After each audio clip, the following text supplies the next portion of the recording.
Assalamualaikum warahmatullahi wabarakatuh. Perkenalkan, nama saya Rina Melani Setiawati dengan NPM 221200086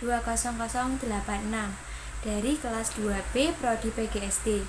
Kali ini saya akan memenuhi tugas dari mata kuliah KBI dari dosen pengampu Bu Ika Listiarini, yaitu membaca nyaring.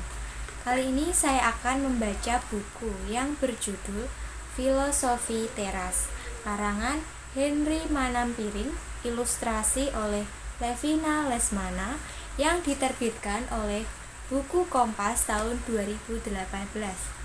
Buku ini menceritakan tentang memberi cara latihan mental supaya kita memiliki syaraf titanium dan tidak gampang KO kesamber galau. Saya akan membacakan dari bab yang pertama, yaitu yang berjudul Sebuah Filosofi yang Realistis.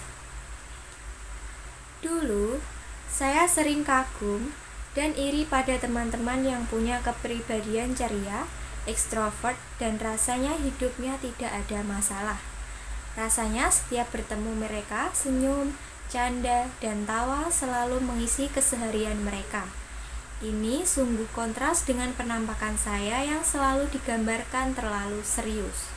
Jika berjalan saja, saya sering menundukkan kepala. Karenanya, dulu saya terkadang memikirkan bagaimana mengubah kepribadian saya. Bagi saya, seorang yang bahagia harus seperti teman-teman saya tadi, selalu tampak tersenyum dan tertawa. Bisa ditebak, usaha mengubah kepribadian ini bisa dibilang gagal total. Cetakan saya sudah seperti ini.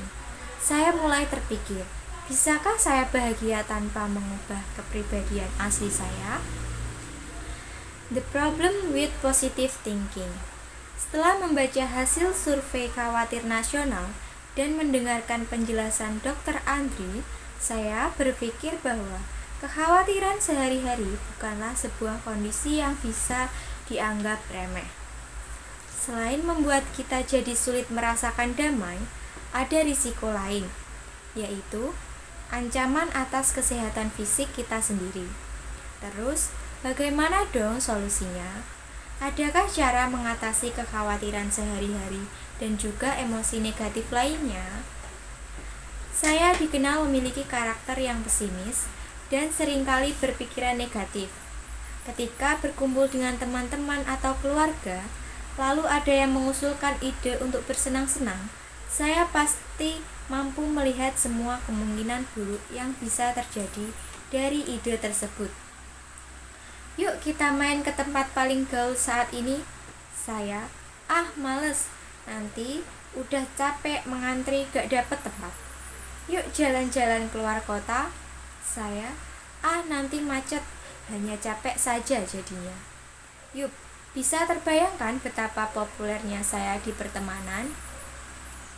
Seringkali nasihat yang saya dapatkan adalah, jangan berpikiran negatif melulu dong. Thinking positif aja. Pada umumnya, pernyataan itu berarti sebaiknya hanya memikirkan kemungkinan yang terbaik saja. Ajakan untuk berpikir yang positif saja, seperti ini saat populer.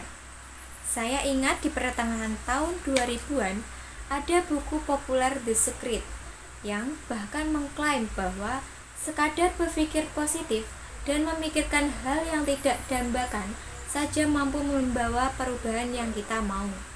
Saya sudah berpikir keras supaya Gal Gadot menghubungi saya, tapi tidak kejadian tuh. Perkembangan terakhir ilmu psikologi justru menemukan adanya potensi masalah dengan ajaran berpikir positif. Artikel The Problem with Positive Thinking di New York Times menyebutkan bahwa positive thinking justru sering menghambat kita.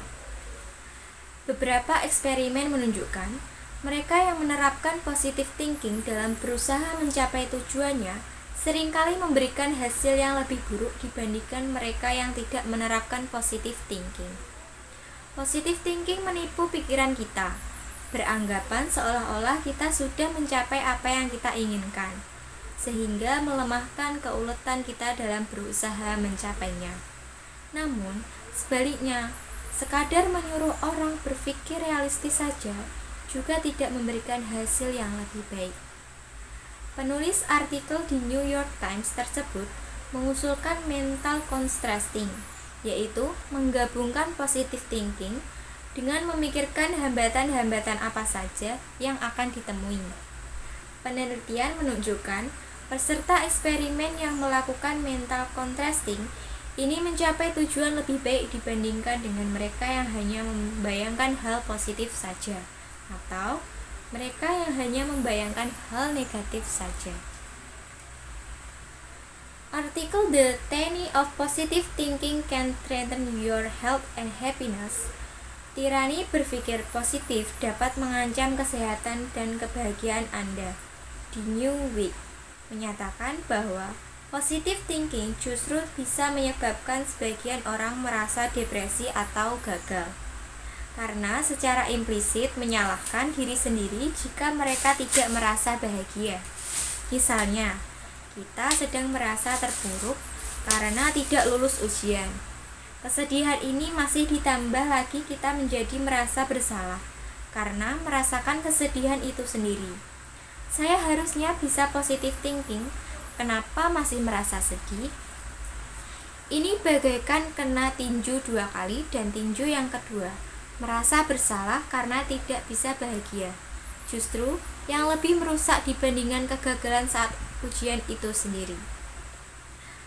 Sekian yang saya bacakan dari buku Filosofi Teras ini. Assalamualaikum warahmatullahi wabarakatuh.